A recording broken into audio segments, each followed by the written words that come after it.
Welcome to GeorgiaPower's Top 10 Games of 2023. I am your host, Georgia Power. And let's get into it. So first, we got to start with the key games that were not eligible. So games that we played in 2023 that are not eligible.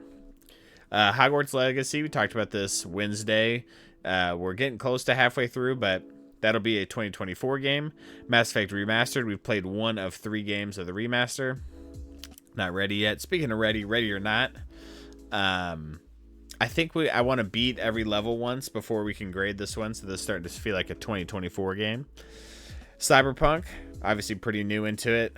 Not ready yet. Phasmophobia, only 1 stream. Lethal Company, only 2 streams. Feel like I can't really grade those fairly yet. And then Watch Dogs 2.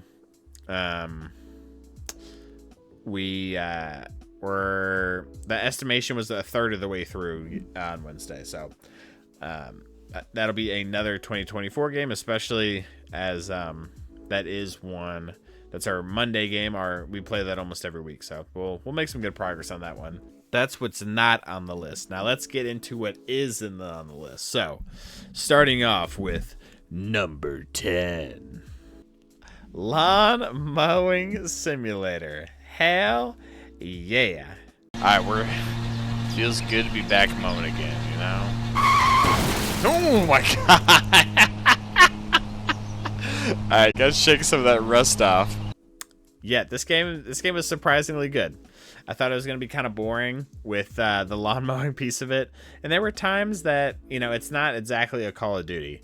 But I really like the business aspect of it was the most pleasant surprise for me.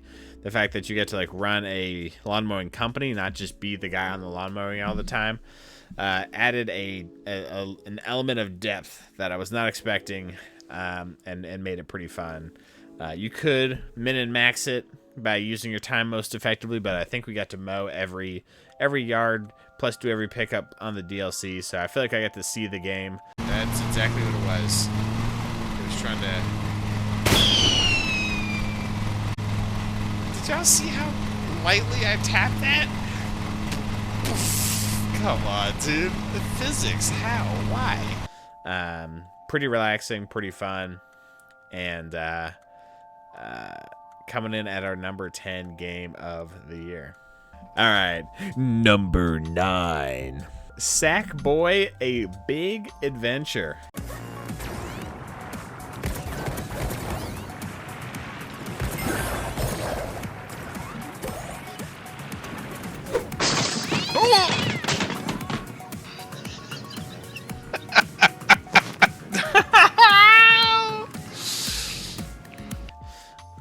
This was a nice game, especially because it was free. We paid a great price for it, but pretty well put together. Had a diversity of worlds, a lot of different things to do, a lot of cool gimmicks, like you can see the sticky feet in the background here and the shooting of the cannon here.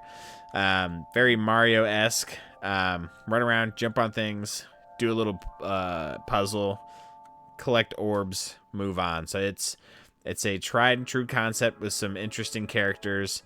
The bosses weren't very difficult, except for the last level of this game. Holy fuck. What was that called again? Oh, gosh. The Snarfleupagus or some bullshit. Oof, my gosh. That was hard. Or they put 16 levels back to back to back to back.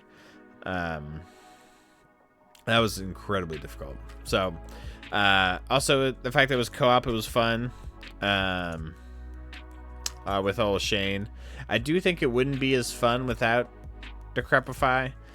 But it was fun enough to stick with it, get the platinum trophy. By about the second to last world, I was like, okay, we're going to wrap this up. So, not unlimited replayability, but we had a lot of fun was still had while we're doing it. So, our number 9 game, Sackboy: A Big Adventure. What the fuck? Lighter, dude. Come on, dude. Is this it? Got launched across the map. Alright, moving on. Number 8. Final Fantasy X2 That's where it was. What's up, Wormy?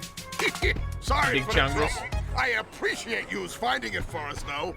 And based on the age of the game, it was hard to find a screenshot that was the right resolution. But we get stretched out.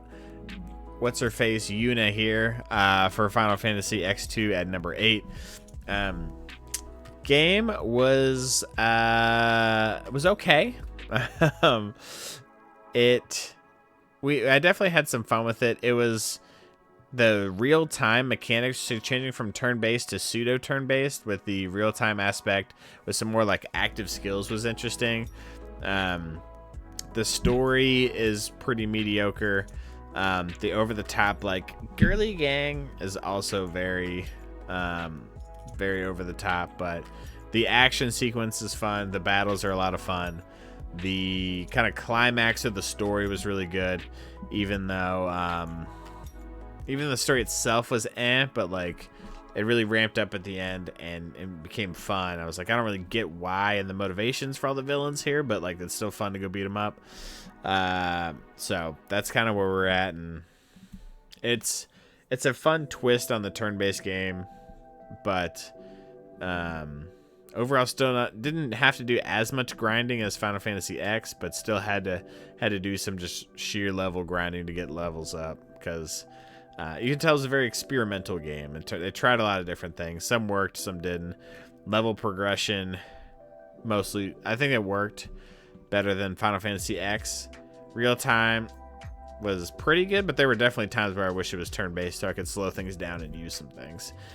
They actually added an element of like, the faster you could select the skill or an item out of your backpack, the more it benefited you. So, an interesting game. Battles were fun. The rest of it was okay. The booba is nice as always. But that's where we land at number 8 on Final Fantasy X2.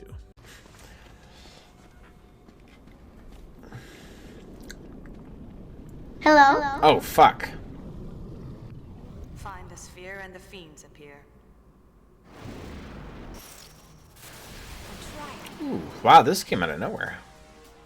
I'm gonna miss you.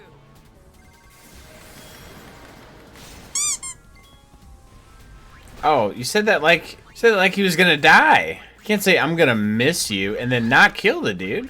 Fucking A, dude. We're not looking. Whew, that was. Number 7. Deep Rock Galactic Rocket Stone. Oh, wow. I see you. Hello. Rockin' Stone.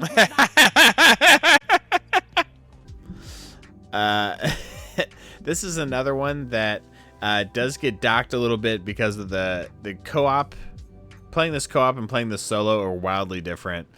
And the concept is very similar. It's go in, get resources, do objectives, get out. But it adds a cool element of how far do you really want to go. You're on a pseudo time limit with your ammo, essentially. There's only so much of the mineral, I forget its name, to get ammo restocks. And, since enemies keep coming, like, you kind of are pressed for time exploring these big caves. But it's a ton of fun, especially with friends. But it's a simple, repeating concept that after a while you get a little tired of. But with your friends, you really don't, because it just becomes like a Left 4 Dead kind of shoot 'em up. It's if you've got a good group of guys. So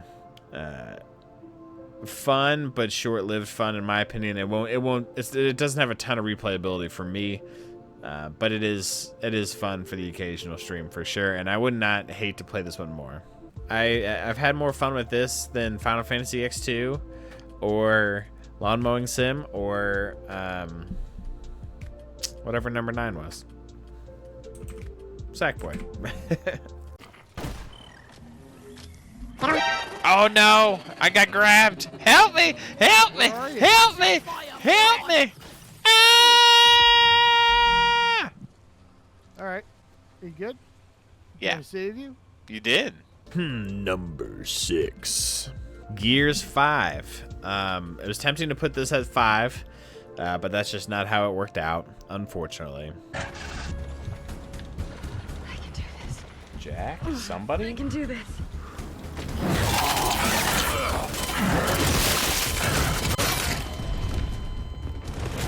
Okay, then I cannot do this. I didn't get to play the multiplayer of this. Heard it was incredibly similar to 4, so I heard it was 4 but buggier, so don't feel like we missed a ton with that. 4's multiplayer was good, but not like 3 and 2, which was great. Gears 5 campaign, they tried to go to an open world concept, which was okay. It was a little bit better than... I think it works for them for the most part, but it just feels like they're trying too hard to be open world, and it's just a story like this doesn't really make sense for it to be open world. I was feeling okay, and then I felt real bad. Exactly. That's my experience with some of these games. Feeling okay, then feeling real bad. So the story, I know you're kind of like an outcast, and so it sort of lends itself to the open world, but still as like elite military trained soldiers, like it just doesn't make sense for you to like, especially with like a pretty pressing timeline, doesn't really make sense for you to fuck around. It's like some stories are almost written too urgently, that like if you're an open world game and you put a ton of urgency in it, like don't give me the option to go fuck around, you know? Like that's not ideal, but it's but over the combat of this game is still super awesome. That's what carries it so high. Combat's awesome. The characters are great. It's got one of my probably my favorite voice line of 2023. Forget test fires. We need an actual target. If we're selecting targets, shouldn't someone with real military authority be here? It's Foz, right? Yeah, yes, sir. Shut the fuck up, Foz. The Swarm have their queen. And so those kind of carry it through a mediocre story. And then they have an actual meaningful choice at the end. Spoilers, but you literally choose which one of your friends lives and dies. I looked it up, and it's just whatever one you pick. She saves, and the other one just dead. Between these two guys on the far right, actually. So, kind of an interesting concept. I hope there's a Gear 6 just because the combat in these games is so fun, but kind of cramming the open world in, I think, kind of holds this one back. I'd rather just do the normal missions. That's been a great formula for them for five games. This will be the 6th game because there's Gears of War Judgment. So anyway, if it ain't broke, don't fix it. And I appreciate their creativity and trying something new, but it just it didn't work as well as what they had, I thought. Of the top 10 lists, we're now to GeorgiaPower's top 5 games of the year. And kicking that off at number 5, Madison. Had to use this example in the conversation earlier just because I thought it went well. This is a really well-made game that does exactly what it wants to do, and that scare the shit out of you.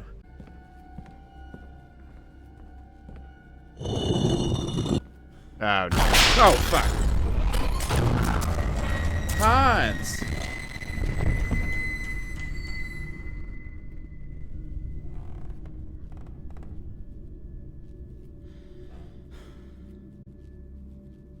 What's up, buddy? Honestly, even pulling this picture up and seeing the hand again, I was like, that and the camera, and it's got enough story to keep it interesting. A little erratic at times, but enough enemy variety. Like just as you start to get comfortable with, oh, these people can't kill me, they throw in an enemy that can, and you're not sure if it's just him or if it's everybody now. And just this game does a great job of giving you the heebie-jeebies. It's creepy the whole time, even though the lady never kills you even once. You're still like it finds a way to make you like terrified of her the whole game. So super creepy game. Interesting ending once you start to put the pieces together and the puzzle together. I didn't love the blue knees transition at the end. I guess it had to happen at some point where there was something that could kill you. It was scary and the horror aspect was good, but you know, it's I don't know, this nursery rhyme creature coming after you just felt a little out of place given, you know, I think, you know, it's subversion that like you think it's this creepy lady, but it's actually her being possessed by blue knees. But I thought the lady was creepier. And I just thought that I didn't love the last, we'll call it 10 minutes of the game. No, that's not true. Because the very end I thought was cool. But the blue knees part, which is very small, is not my favorite. They always say the monster you can't see is scarier than the monster you do, just because, you know, in your head, like, you're reading these stories about what's possessing this woman and what's causing her to go blind, and she's losing her mind and the house is moving. Like, you're really starting to paint whatever picture in your head of like what this freaky thing is, and you see this creepy woman and it's like, ooh, that must be her. And then you got the statues, but then at the end of the day it's just this like goofy looking blue dude. I don't know, it's when you didn't know what he was or what he looked like, I thought it was a little bit better off. But other than that, it executes incredibly well on what it tries to do, and this game does get the title of scariest game I've ever played, because I was jumping at this. So number 5, we've got Madison as we enter the top 4, and I gotta be honest, at number 4 we're gonna be breaking some hearts.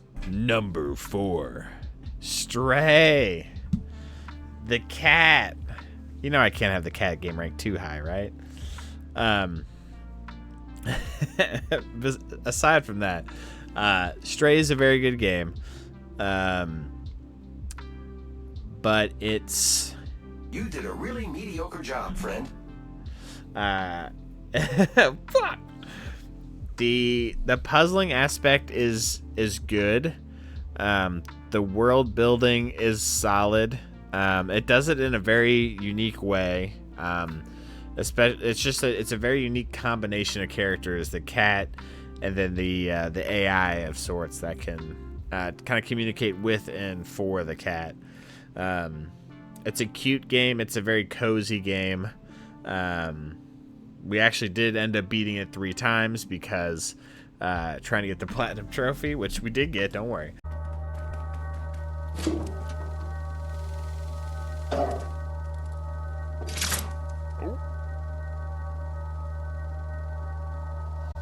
Well, kill counts up to 2. But it's cute and fun, but that doesn't mean it's the best game. Is kind of where my head is at, and the puzzling got a little repetitive for me. I liked the chase scenes a lot. I know there wasn't a lot of those, but when you just had to bob and weave your way through traffic, I thought those were pretty fun. But it's overall it's a well done game. I would say the only thing it does amazing is kind of like atmosphere. The environment is very cool, but as far as the gameplay goes, you are a cat walking around nudging things over for the most part. And kind of learning about this city as you go. But it's a good game. To me, it wasn't an amazing game, but it's very good across the board. So number 4, we have Stray. Number 3, who's gonna be on the podium? Who's getting the bronze medal this year? It is Assassin's Creed Valhalla.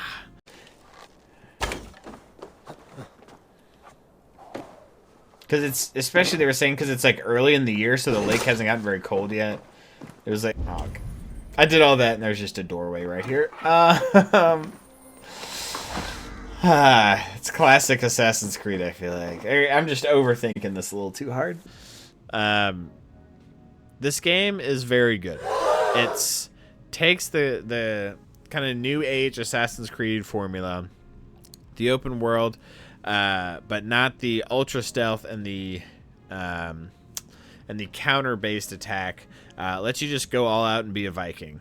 This is another one that is similar to Black Flag. My feedback is that like it may not be the best Assassin's Creed game, but it's a super fun Viking game. You know, obviously very different than something like Valheim, but still incredibly cool to sail around on a boat, collect a crew, and kick ass. I've always loved games, or the concept of you start small and you sort of like take over and expand and build your home base up and expand into more territories, get more resources to build your base. Like, I've always liked that idea, even since I was a kid, honestly. And so this game, that's essentially what you do by being a Viking and just being relentless.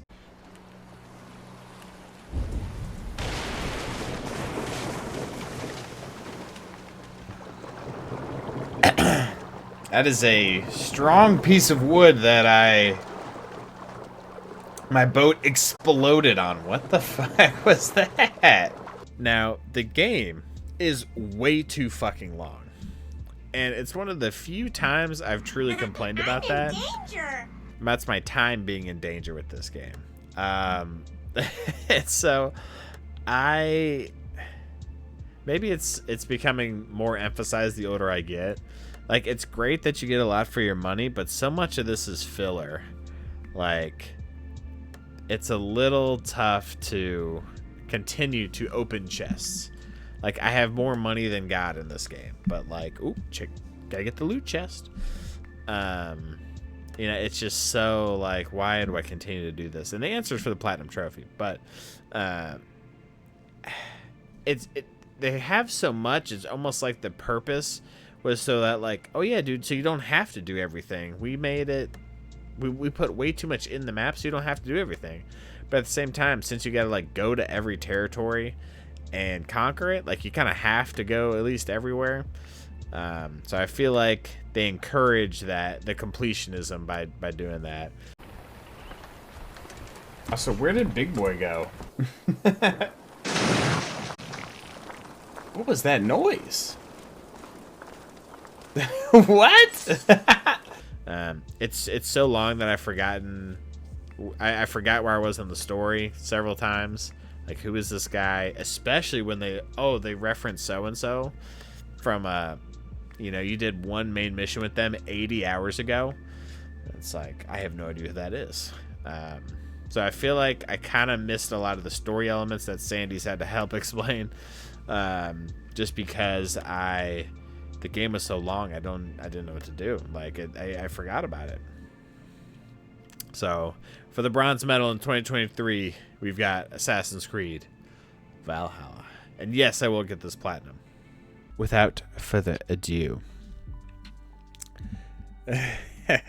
the next spot on the podium, the silver medal winner, the number 2 game of 2023 is Horizon Forbidden West. You get slightly stretched out Aloy on this one. This was a really good game. Don't knock me off the cliff, please. Ooh. That's fish.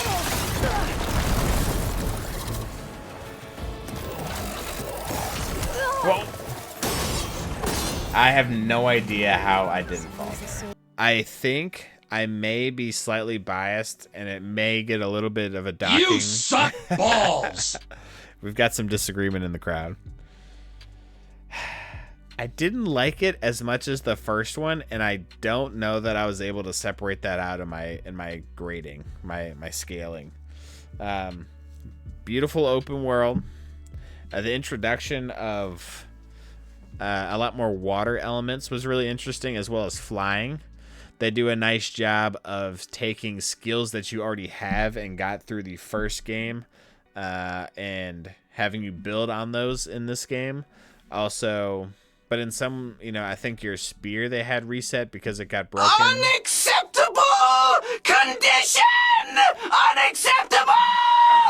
rambunctious tonight. Haley from the cheap seats. So the gameplay still plays really well. There were new creatures. There were probably less than I would have thought. I'm in danger. That went out of left field. There are probably less new creatures than I thought, but there were some new variety. They added like just enough new stuff to keep it interesting. This game's one. It also suffers from some serious bloating. This was over 100 hours, where the predecessor was 60. I thought that was not that they. I think the first one, I'd even say, almost had more story, but I feel like it was just a lot more trimmed down. It introduces a new, very unique threat. Tease up the third game very well. But the final fight is a little anticlimactic. I almost think the DLC fight, I guess, was cooler. I wish that DLC final fight was kind of the main game last fight, but DLC was very good. Definitely was Jeff Bezos / Elon Musk that they were talking about, which is pretty funny. But anyway, long story short, good story, but not as good as the first one. And gameplay, the core mechanics were still really good, but just it was they didn't add as much new variety as I would have liked, but still a great game. I cannot deny, still a great game. Still happily got the platinum, but it was kind of bloated, and yeah, it was just a couple of hiccups along the way prevented it from taking the #1 spot.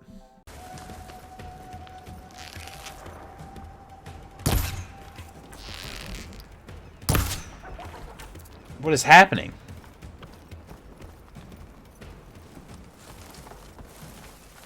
Oh, okay. The gold medal, the #1 game of 2023, in myself, GeorgiaPower's opinion, is Sekiro: Shadows Die Twice. This game is it's so good.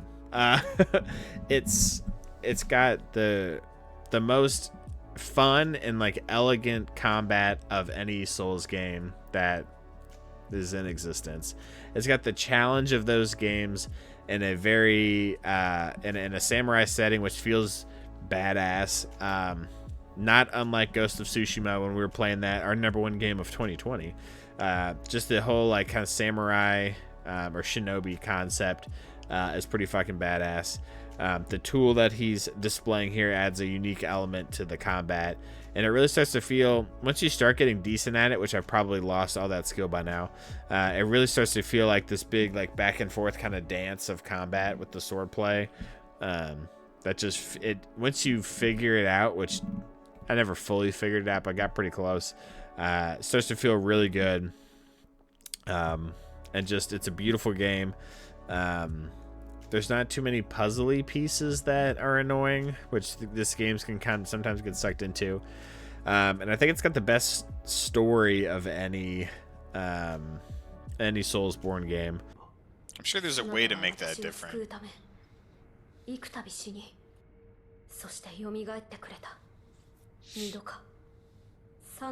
67 times. No, it's 67. And the environments it creates were pretty top notch. Like fighting the dragon in heaven or whatever that was, like the lightning dragon, that was amazing. Just the scale and the grandeur of it. Like I said, for me to notice like the music, it's got to be pretty special, and it really was. So, boss fights were incredibly fun, and then the minions give you a really good opportunity to practice up. The mini boss system is really nice, how it kind of rewards you for going a little bit out of your way with the potential health upgrades. So overall, just an incredibly well put together game. It's got a good enough story. It's pretty straightforward, but it's got the combat's incredible, and that's what you end up doing for most of it. Just a very, very, very good game. and it edges out Horizon Forbidden West for the #1 game spot of 2023.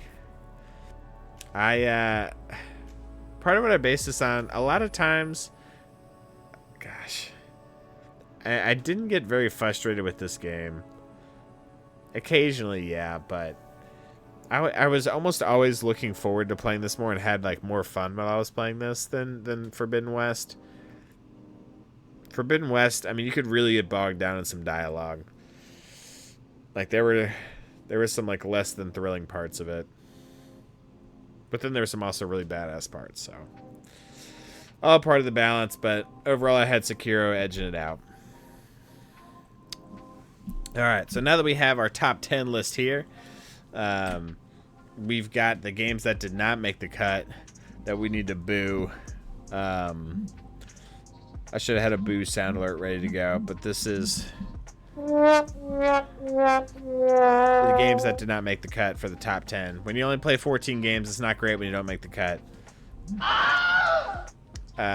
So we've got Lunch Lady. So these are in order. Lunch Lady at number 11, essentially. This was the one that was sad. I thought I would have a spot in the top 10 for it. I did not. This game was a ton of fun. We only played with that one stream with Hershey, but I feel like I understand the game. It's a lot of fun, but I think it really benefits from co-op.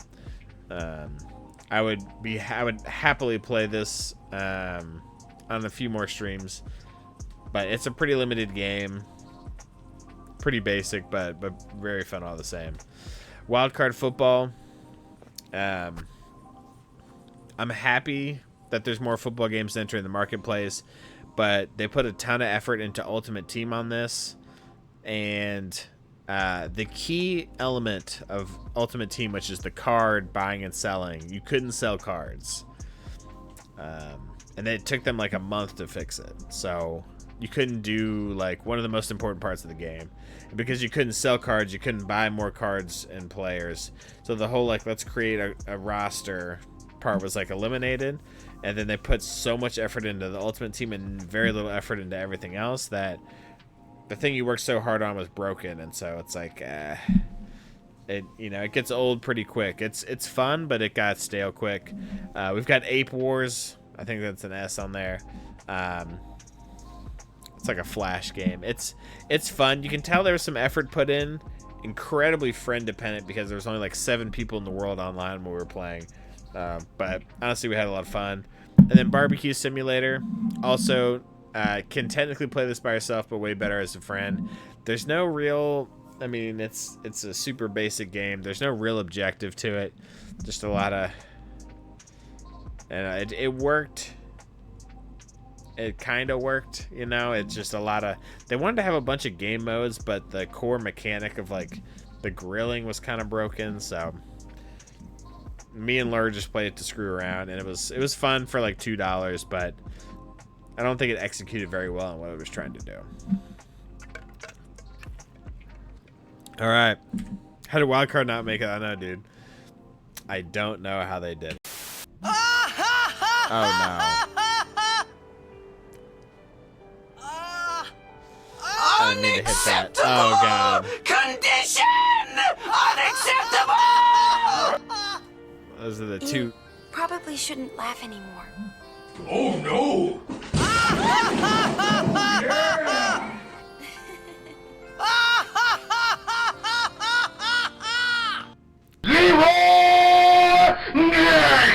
Oh gosh, what a mistake. Too many sounds across the board. What a mistake. Oh god. Here we go.